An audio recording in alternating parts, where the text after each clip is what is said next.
اعوذ باللہ من الشیطان الرجیم، بسم اللہ الرحمن الرحیم۔ محترم اساتذہ کرام اور میرے پیارے ساتھیوں، السلام علیکم۔ پیارے ساتھیوں، آج کا میرا موضوع کہ میں کیسے پاکستان کا خواب دیکھتا ہوں۔ پیارے ساتھیوں، اس تقریر کے لیے جب میں نے الفاظ کو کاغذ کی زینت بنانا چاہا تو سوچو کہ ایک سمندر نے میرے تخیل کا رخ کر لیا، اور اسی اثنا میں بانی پاکستان محسن ملت قائد اعظم محمد علی جناح کی ایک تصویر مجھے اپنے حصار میں لیتے ہوئے مجھ سے گویا ہوئی کہ کیا یہ وہی پاکستان ہے کہ جس کا خواب علامہ محمد اقبال نے دیکھا تھا، اور جس کو پانے کے لیے میرے ہمراہ لاکھوں مسلمانوں نے اپنی جانوں کے نذرانے پیش کیے۔ تو پیارے ساتھیوں، گویا یہ ان کا سوال نہیں بلکہ ایک شکایت تھی، اور ایسی شکایت کہ بے اختیار میرے قلم کی سیاہی نے سفید کاغذ پر اپنا فیصلہ سنا دیا کہ میں کیسے پاکستان کا خواب دیکھتا ہوں۔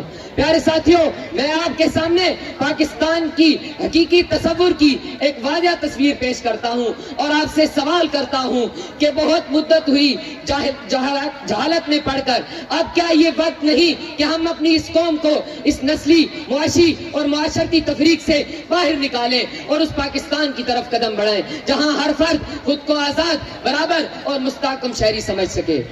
مجھے یقین ہے کہ آپ سب پاکستان کو ایک خوشحال ملک کے طور پر دیکھنا چاہتے ہیں، تو میں آپ کو بتانا چاہتا ہوں کہ بلا شبہ ہمیں آج اور آنے والے کل میں بے شمار مشکلات کا سامنا ہے، لیکن پھر بھی ہر رات جو میں اپنے بستر پر لیٹتا ہوں تو وہی خواب دیکھتا ہوں جو ایک مرتبہ عظیم مارٹن لوتھر کنگ جونیئر نے امریکہ کے بارے میں دیکھے تھے۔ اور پھر میں آپ سب سے بھی کہتا ہوں کہ اٹھو یہ منظر شب تاب دیکھنے کے لیے، اٹھو یہ منظر شب تاب دیکھنے کے لیے کہ نیند شرط نہیں خواب دیکھنے کے لیے۔ پیارے ساتھیوں، میرا خواب ہے کہ اس ملک کے ہر بچے کو تعلیم کا بنیادی حق دیا جائے، جہاں پرائیویٹ سکولوں، سرکاری سکولوں اور کالجوں میں کوئی تفریق نہ ہو، چاہے ایک بچے کو جنوبی پنجاب، بلوچستان، دور دراز سندھ اور KPK میں بھی وہی کچھ پڑھایا جائے جو لاہور اور اسلام آباد کے نامور اداروں میں پڑھایا جاتا ہے۔ میرا خواب ہے کہ اس ملک کے خداداد میں فرقواریت، صوبائیت اور فرسودہ نظریات کی بنیاد پر خون ریزی کی تقسیم نہیں ہونی چاہیے۔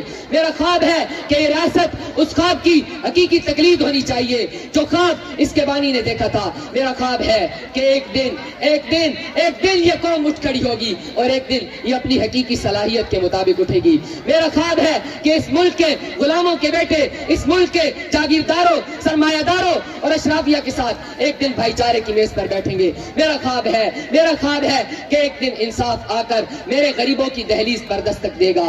میرا خواب ہے کہ ایک دن انصاف آ کر میرے غریبوں کی دہلیز پر دستک دیکھے گا۔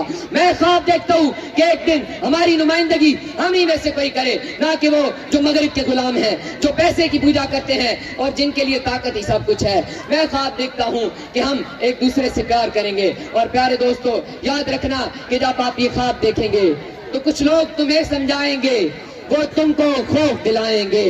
جو ہے وہ بھی کھو سکتا ہے، اس راہ میں راہزن ہے اتنے، کچھ اور یہاں ہو سکتا ہے، کچھ اور تو اکثر ہوتا ہے، پر جس لمحے میں تم زندہ ہو یہ لمحہ تم سے زندہ ہے۔ یہ وقت نہیں پھر آئے گا، یہ وقت نہیں پھر آئے گا۔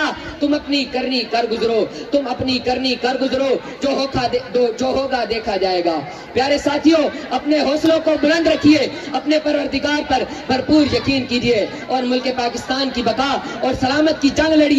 اور اسی لیے تو علامہ محمد اقبال اپنی قوم سے یہ شکوہ کرتے نظر آتے ہیں کہ یہ تو تھے آبا تمہارے تم کیا ہو، یہ تو تھے آبا تمہارے تم کیا ہو، ہاتھ پہ ہاتھ رکھے منتظر فردا ہو۔ تو پیارے دوستو، اٹھ کھڑے ہو اور اپنے محسن، اپنے مربی کی روح کو یہ پیغام دو کہ نہیں اے ہمارے خیر خواہ، اے ہمارے مربی، اب ہم مستقبل کے انتظار میں نہیں بیٹھے بلکہ ہم مشکلات سے دوچار ہو کر، آزمائشوں کا سامنا کر کے رب لم یزل سے مدد کی توفیق مانگ کر اس ملک و قوم کی تقدیر بدلنے کے لیے تیار ہیں۔ اور سب سے آخر میں آپ سب سے یہ کہنا چاہتا ہوں کہ آپ بہت خوش قسمت ہیں کہ آپ نے ایک ایسے ادارے کا انتخاب کیا، ایک ایسے ادارے کے اندر آپ بیٹھے ہیں جو آپ میں یہ سوچ پیدا کر رہا ہے اور جو آپ کے اندر یہ تمام صلاحیتیں پیدا کر رہا ہے، جو واقعی آپ کو صرف امتحان کے لیے نہیں بلکہ زندگی کے لیے تیار کر رہا ہے۔ پیارے ساتھیوں، میں ڈائریکٹر ادارے حاضہ کا صمیم قلب سے شکر گزار ہوں کہ جنہوں نے واقعتاً ہمیں صرف امتحان کے لیے نہیں بلکہ زندگی کے لیے تیار کیا۔ تو پیارے دوستو، اٹھ کھڑی ہوئے اور کوشش کرو، کیونکہ کوشش انسان کے ہاتھ میں ہے۔ کامیابی وہ خود دیتا ہے، کامیابی وہ خود دیتا ہے۔ وطن کی آن، وطن کا وقار ہیں ہم لوگ، وطن کی آن، وطن کا وقار ہیں ہم لوگ، چمن سے دور چمن کی بہار ہیں ہم لوگ، جہاں بھی ہو ہیں تیرے نمائندے، دیار پاک تیرا اعتبار ہیں ہم لوگ۔ السلام۔